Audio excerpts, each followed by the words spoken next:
we're here to play a few tunes for the online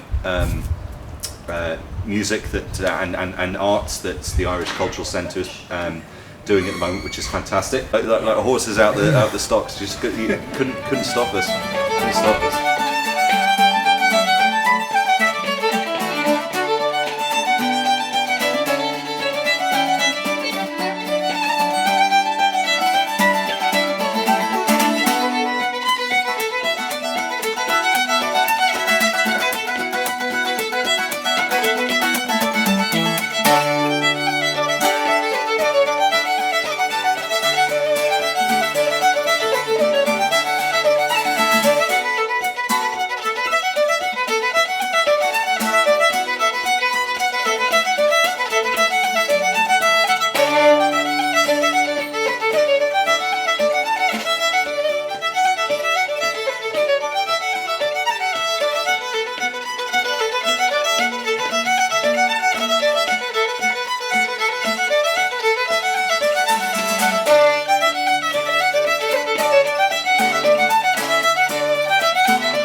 It's good to play music again.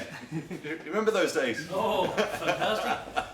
Michael's the fiddle teacher, and I'm the bodhran and guitar teacher.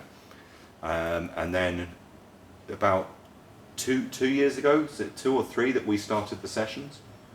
Probably 3. Yeah. 3, 2, 3. Yeah.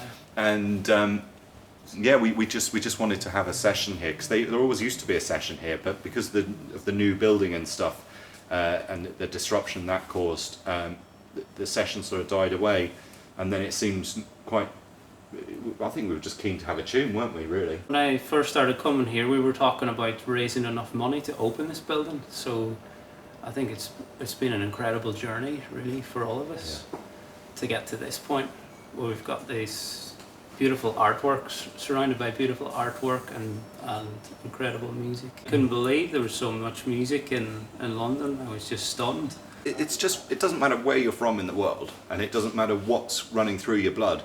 The culture behind Ireland is so evocative and so nostalgic and the music is just great crack. Whether it's the jigs and the reels and the Cayley scene, or it's that really the very sort of mournful music, the slow airs and the Shano singing, it captivates people. Well, I'm 100% Irish. My mother was from Tralee, and my father was from Ballinlough in County Roscommon, and but I was born in Kilburn, as my friend Martin Burns said. I was born, bred and buttered in County Kilburn. It was the banjo that I went for when I heard the Dubliners, and then I thought, when I heard Banjo Barney and my idol Banjo Barney out McKenna, I thought, that's the thing for me. I want to play the banjo. So that was it. The rest is, as the man said, the rest is hysterical. I mean, the rest is history.